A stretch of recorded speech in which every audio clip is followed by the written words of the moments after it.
So, how do you think Trump will try to dig himself out of the mess that Biden's putting it in? And do we expect to see? I mean, it looks like there's a irreversible escalation taking place. But how do you think that if there is any kind of prospect for rapprochement by the time Trump gets into office?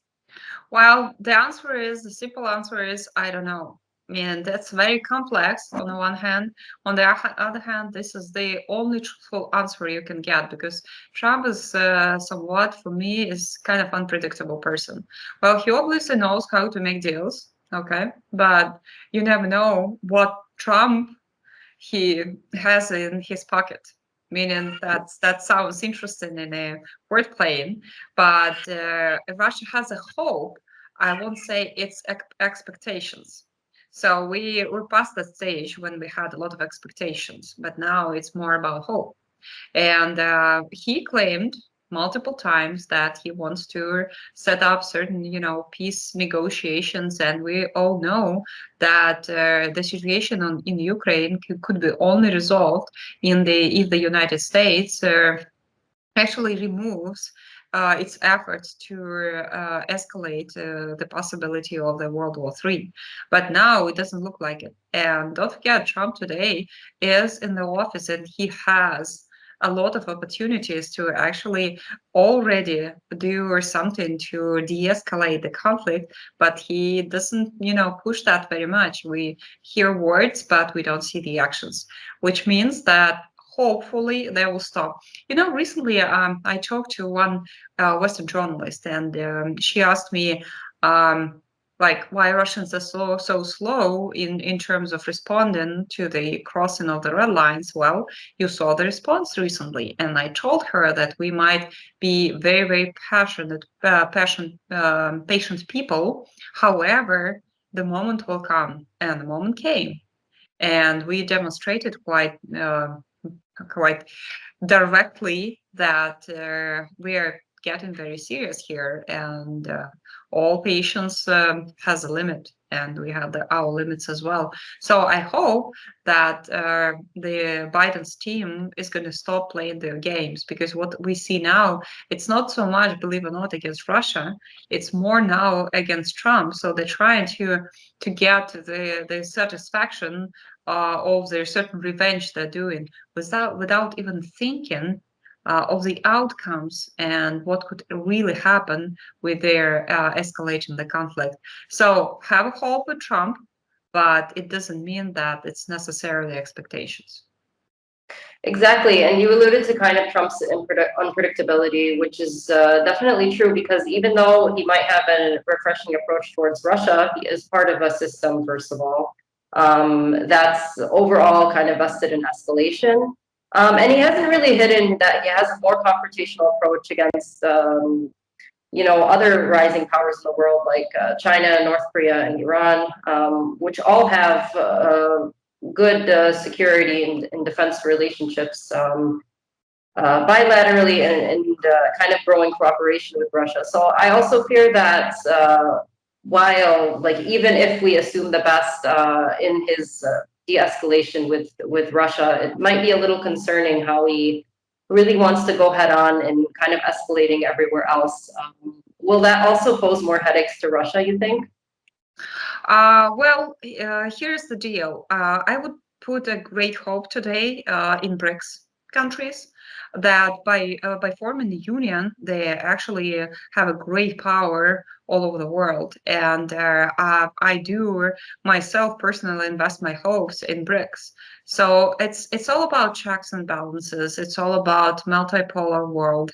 And in terms of keep the world in peace, there should be multiple centers of power that by competing, but it's a good competition in trade and in political competition, probably in different ideological approaches, would actually keep the world stable. But for right now, when we have one center and the dominant power, like the US is trying to be today, well, it's not going to end well. So they need to expand. And they want to, as any empire does in the history, always they try to expand, and by expanding, they have to conquer different countries. By conquering different countries and markets, they are involved in multiple wars. Like what the US is doing in Europe, even.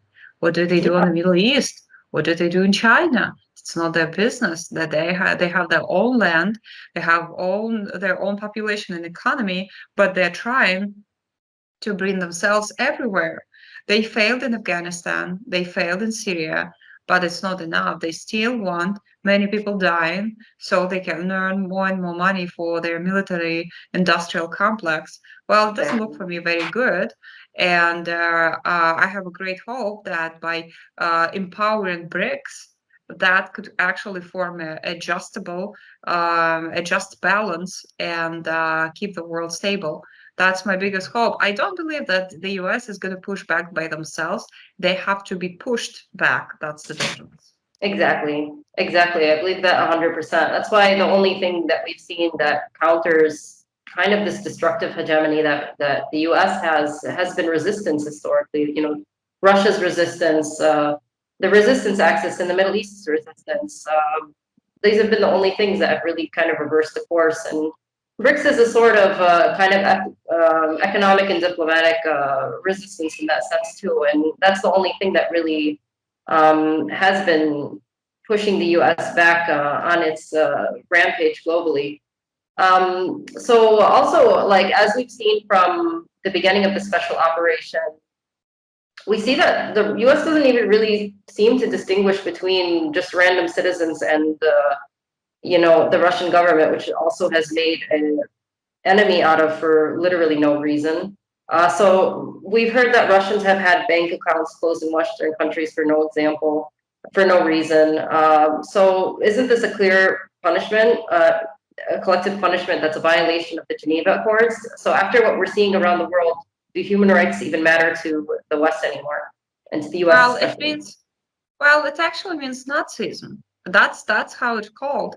And I don't talk about Nazism mentioning this only regarding the history and the Jews and the Germans and all this stuff. No, this is a modern Nazism where the US is violating the principles they are based on. So they're based on the security of private property, but they violated their own principles. So before you Mhm. sit and play with somebody a board game, you have to know the rules. They establish the rules, they declare the rules, and they violate the rules.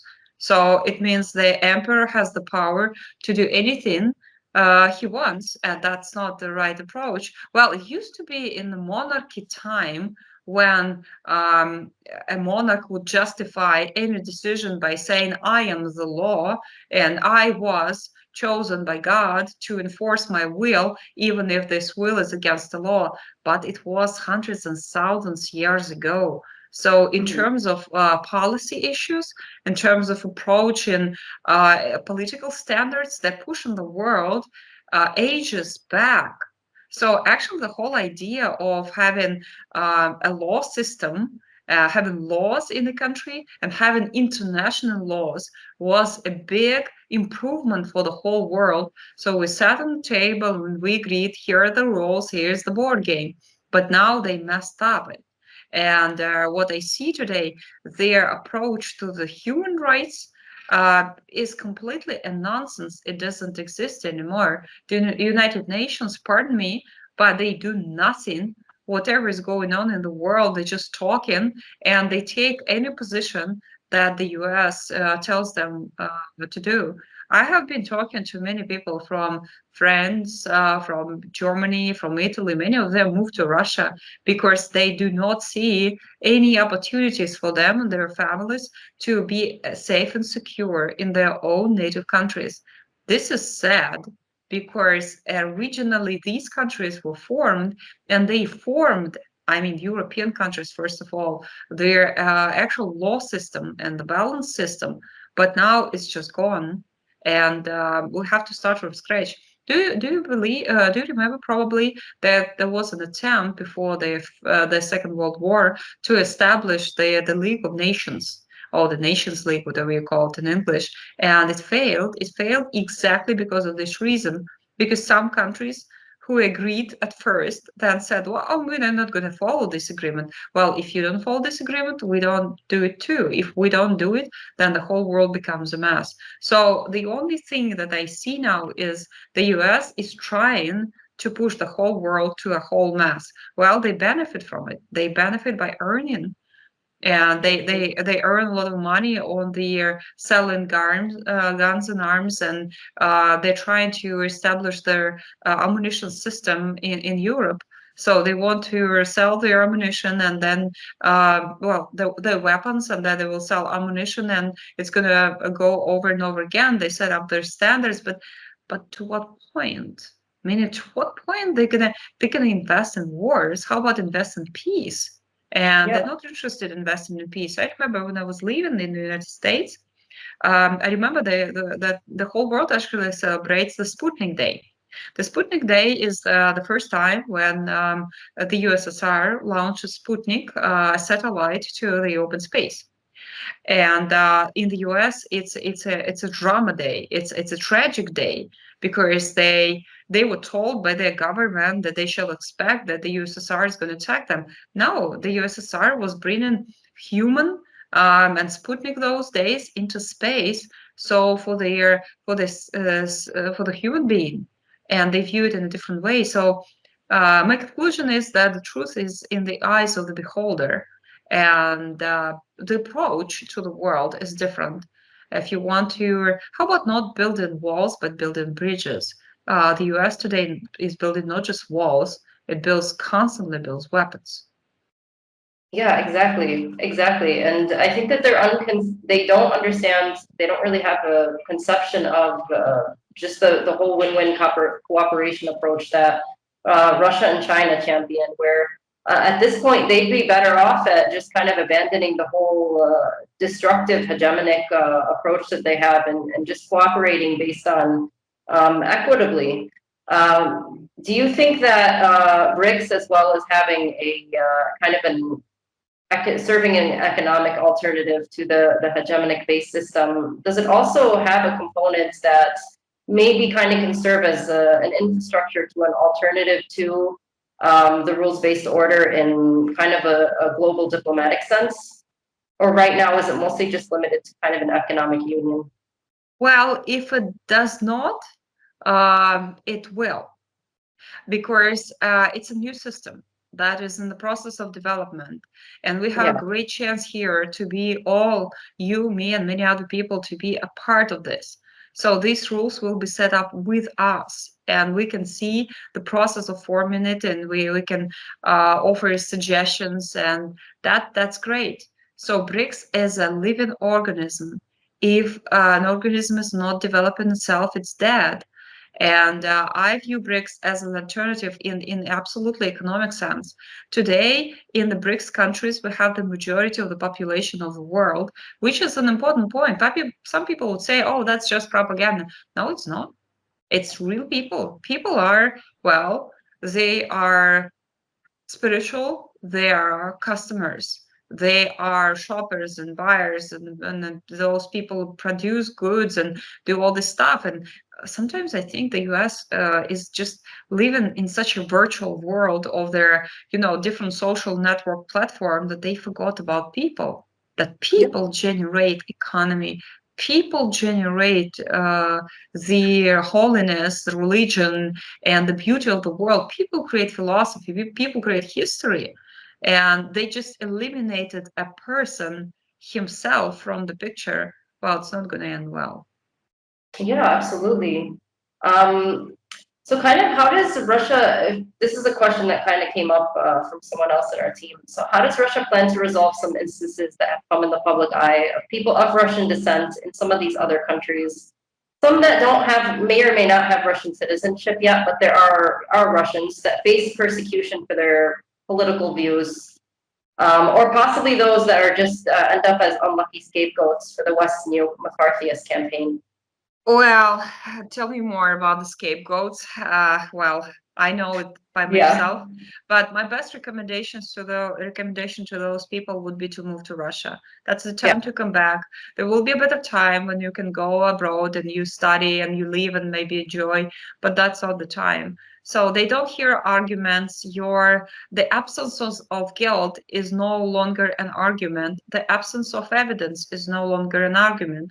So you've been judged just by not just being Russian, but just sharing Russian values, and Russian values are conservative values. Look, they declare the United States traditional Catholics as domestic terrorists. What's that? They're not Russian. They have nothing to do with Russia, but they share conservative values with Russia, which means, well, they will be considered Russian agents. That's not fine. So people who disagree with neoliberal dictatorship agenda, because this is a liberal fascism today, Yeah. those people, they throw into jails. And so everybody today who is a conservative, who wants to save his family, is not safe in the West. That's why our president passed this 7022 decree, which states that it's called a spiritual asylum. And I'm in Russia, in the State Duma, I'm responsible for making this decree to work, and all these paper sets and everything. I help people who want to move to Russia to do it. I mean, I do it every day, and I get tens of applications, not hundreds though, tens of applications every day of full families who move to Russia. Why do they do that? Because they understand that the day will come when they go public and they disagree with this neoliberal agenda, and they're going to be prosecuted for just thinking that and calling things by its own names, like saying that family is the most important thing in the world, that land and caring about the sovereignty of your country is the value of the world. But the West doesn't want to hear that. They want a universal person that will have no gender, that will have no nationality, no views, nothing. It's just a piece in a big scheme that shall do the function. People are not functions. People are people. And the number one thing that we have is soul. And they don't want you thinking about soul and talking about soul. They just want you to follow the orders. This is why some people make fun. They say this modern, quadrobin movement, when people are dressed like animals and they act like animals. Some people think it's funny. I don't think it's funny. They actually are teaching people to follow orders. Every time it starts as a little game, and then it gets serious. By the time it gets serious, it's going to be too late. That's why I think we should resist by being educated, by being full spiritual and philosophically, because we're human beings. And sometimes I think that the world just started to forget about it, that it's not just eating and going to work, but it's also about exploring and exploring the world and helping to the world to thrive. They don't want that. They don't want that. Exactly. They like you said, they want to strip everyone of the very qualities that actually remind them of who they are, to just kind of make them products and slaves for the West. Universal And soldier. You yeah, just go to work or you fight. That's it. You don't have any other function. That is not the world I want to exactly. live. There's nothing that you have to fight for, that you hold on for. That's basically an ideological basis for resisting this agenda. That's why they just want to make everyone like androgynous. Yeah. So, kind of like with this program that kind of reaches out to people that resist this cultural agenda in the West, how is it of mutual benefit exactly? Like, how does it help both the Russians people and as well as the people that find themselves in this situation from these countries where they have to leave? Well, if you believe in Salvation Arc, and I do believe in the Salvation Arc, and I believe it doesn't matter what God do you believe in, God is the one. I believe that people should come to Russia just to save themselves, their souls, and their families. I believe in Noah's Ark, and I believe that today the Western world, unfortunately, does not make me anyway happy. Went too far at the point when they actually let children to be abused, sexually abused, and they view it as a normal. That's Yeah, normal. it's horrific. So it's just too far. That means that many people who come here, who move to Russia, they don't want to resign their citizenship, their native citizenship. Many of them don't want to get Russian citizenship. The majority of them do, but that's their choice. But I hope that they will have a chance to go back to their countries, to take their countries back, because it has been stolen from them. The deep philosophy of Europe and the Middle East, the Middle East actually was a place where the civilization was born, and the all different cultures that makes the world so great now is corrupted by their jeans and bubblegum from the United States, Coca-Cola in Hollywood. That's it, but that's not it. People are more than that. That's why they come to Russia. So I believe we have to say the people first of all, and their stories, their family stories that they bring. The U.S. is trying to steal the treasures. I mean, they steal art pieces from museums, and they bring all these goodies to them. They bring all the ancient things that they steal from Iraq, Iran, from Afghanistan, Syria, wherever they find, and they believe they can steal philosophy. You can steal philosophy. You can exactly. steal some things, but we are talking about preserving people, and not by making them doing something. No, just come here to save your generation, to save your family, to save your own story. So, and the world is global. So Russia today needs to give these people the salvation arc to be able to keep themselves alive. I mean, physically alive. Exactly, exactly. And that's so true because what is going to eventually make the West fall is that confrontation that's it's going to lose against with philosophy. I mean, I see philosophy every time. I see philosophy being played out on the battlefield between Ukraine and the U.S. through Ukraine and Russia, and that's why the West is losing there. And that I see it also play out in the Middle East. That's why again they're losing because they don't have they have all the money in the world and they have all the institutions in their hands, but they don't. They're losing particularly based on these philosophical and spiritual elements that really make No, themselves. money is just the paper. Money is just the paper. Money's It's just a paper. piece of paper. It's nothing else. We established the rule saying like, oh, that's important. It is not important. It's just a paper. I remember myself when I was serving my time in prison, and I look at you and I see you're a very fashion woman. I mean, I can see it. So you know how to dress well, you love dressing well, and I admire that. Okay, as a woman, I admire that. But I should tell you, when I was in prison, I had one piece of uniform. Did it make me unhappy? No. I was as happy as I am today, having, like you, all the types of little nice things and dresses and skirts and everything. And yeah, I enjoy being a woman. I love it. Okay, I love it. I love being dressed well, and I choose all the colors and all the stuff. But that's not the measure of happiness. Having the money does not make you anyway happier, because, well, okay, you have money to do what? To eat steaks? How many steaks you can eat per day? Can you live in two houses at the same time? Can you maybe be at yacht and ski at the same time? No, that's just you. And by the way, we all die, bad news. But anyway, but when you do, you cannot take anything with you. You come alone with nothing on you, and you leave alone with nothing on you.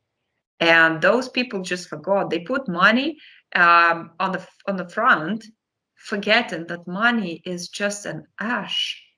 It's nothing. Yeah. So they will never win in the war, in the mental war with Russia, with the Middle East, with this, like by the terms of Middle East, Russia on the history line does not exist. Okay, because those guys are so deep. And when I go to their, we have a wonderful museum of Eastern culture here in Moscow. When I go there and I see pieces that are like 5,000 years old, 7,000 years old, and you think that, I mean, unbelievable. So Yeah. those people already knew all these ways how to build. Well, think about Egypt, okay, going to Africa, pyramids. So it's just unbelievable. And they're trying to just uh, change it with ash, money, Mhm. yachts, houses, steaks, clothes.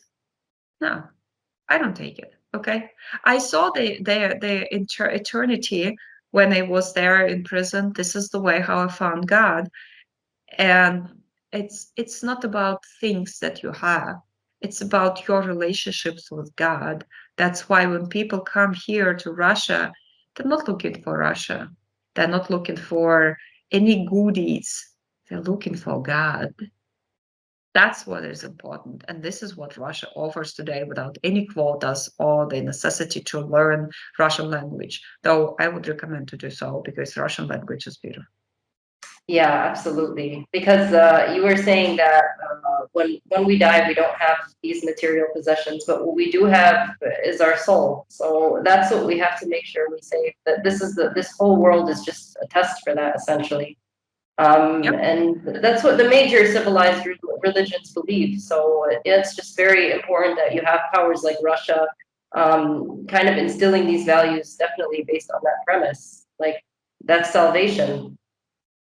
Yeah. Um, Someone should step forward and say, okay, guys, if you're oppressed and if you're still conservatives and you believe that people actually our future are the families and the children, because if there are no people, there is no world. There, yeah, that's what matters. If you make everybody transgender, you're not going to be able to live in the future because those people will die. There are no new people. Well, sorry for that, but that's the truth. So someone might, create a law that the sky is blue, but I mean the sky is green, but the sky is blue.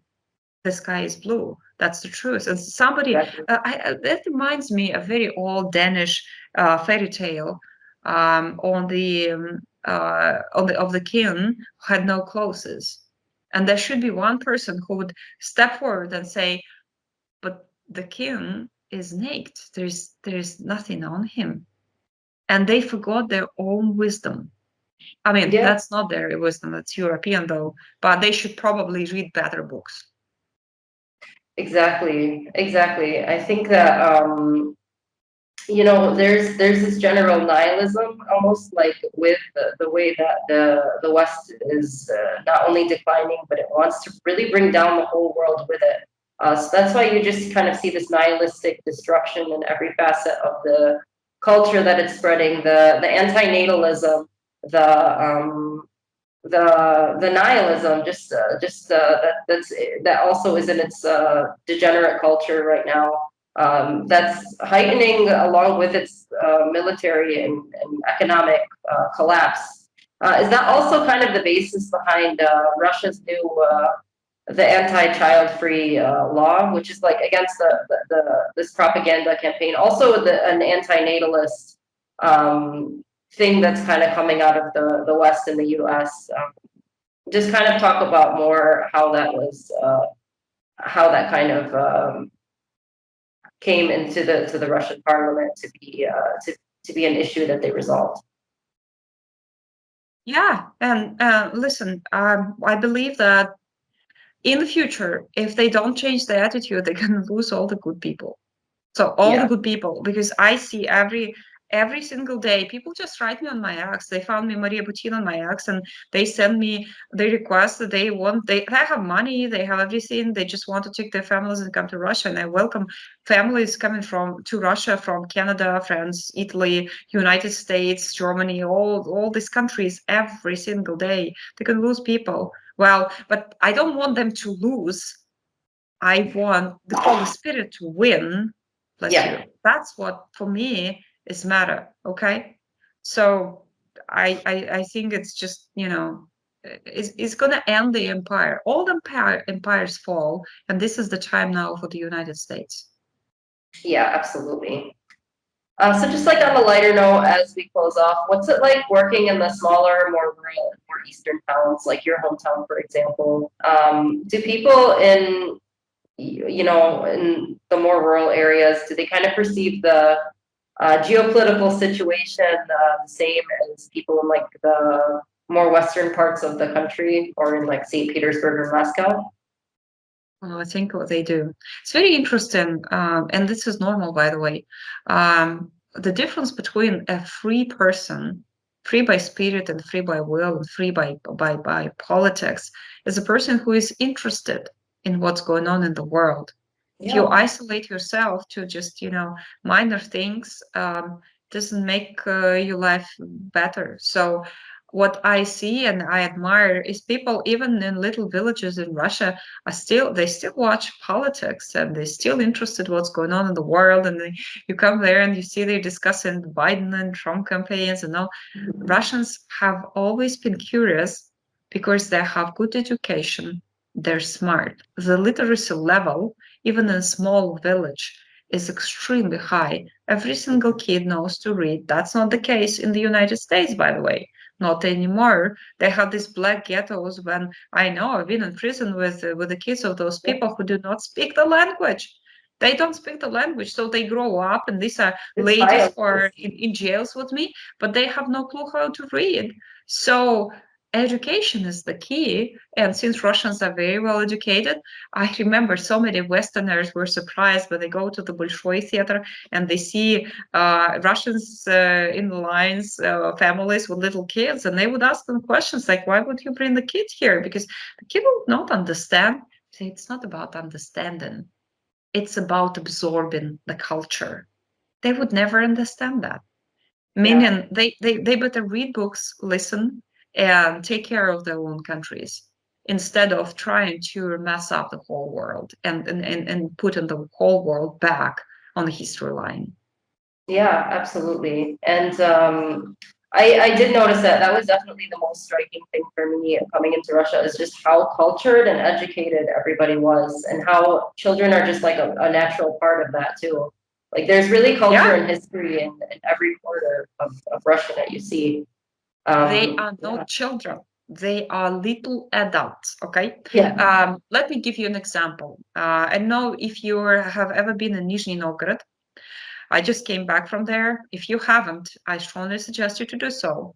They have a wonderful embankment and a great museum of it looks like the Russian Empire style 19th century house. Okay, that it belonged to some merchant, some guy. And when I went to the museum, I was very surprised because I saw children's toys and they were all made from porcelain. And I was like, now that cannot be true. Kids cannot play with such a fragile thing.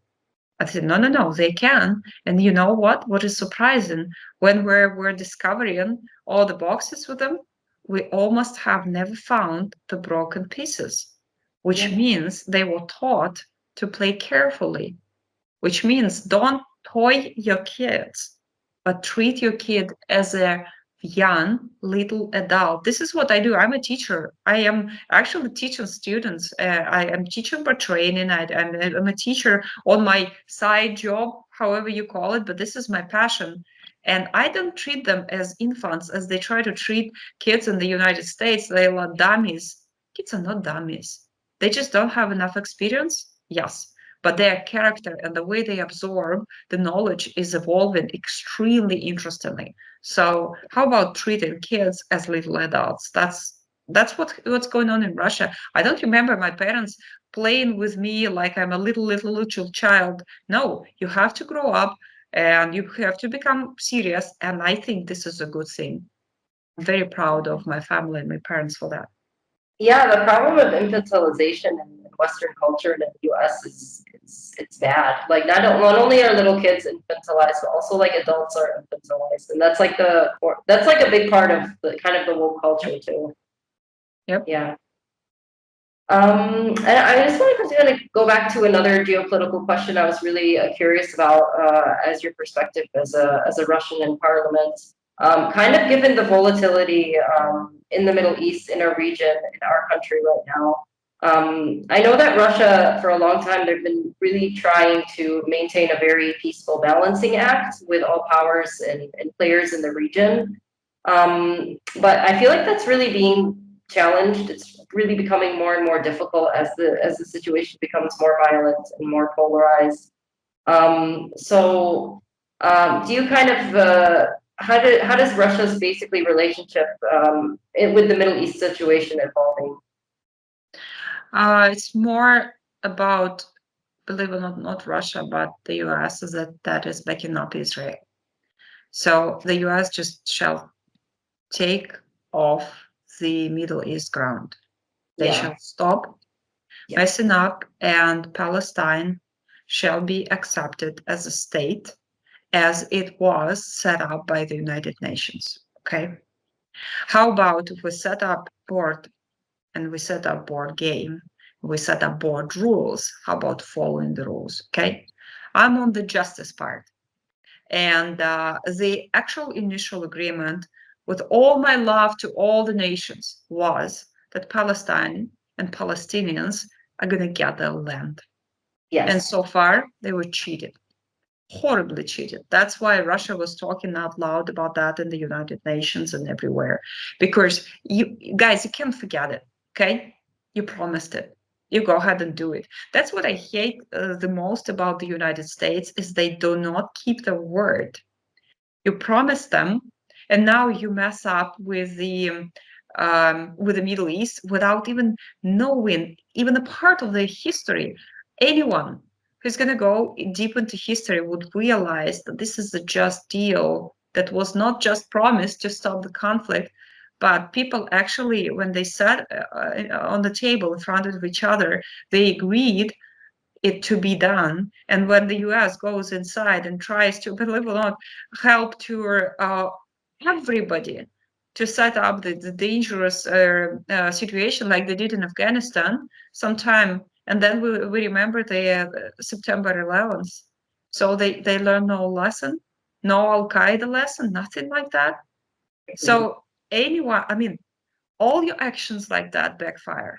All your actions backfire. Even if Russia sits and does nothing in this case, are they going to pay the price? I know it's not the so much you don't feel well. It's saying like, so what? However, they're going to pay the price. I wish that just I'm a Christian, so I believe that God is very forgivable, but God is just. They're gonna face the things they create by themselves. They exact those people. Absolutely. Thank you so much. That's all I have. You're welcome. Thank you so much. And hopefully to see you soon again. Thank you so much for such smart questions, and for not just asking me questions, but for the real conversation. You're a very smart and intelligent woman. Thank you so much. Thank you. Thank you so much, Irina. Hope to talk to you soon. I enjoyed this. Thank you. Bye-bye.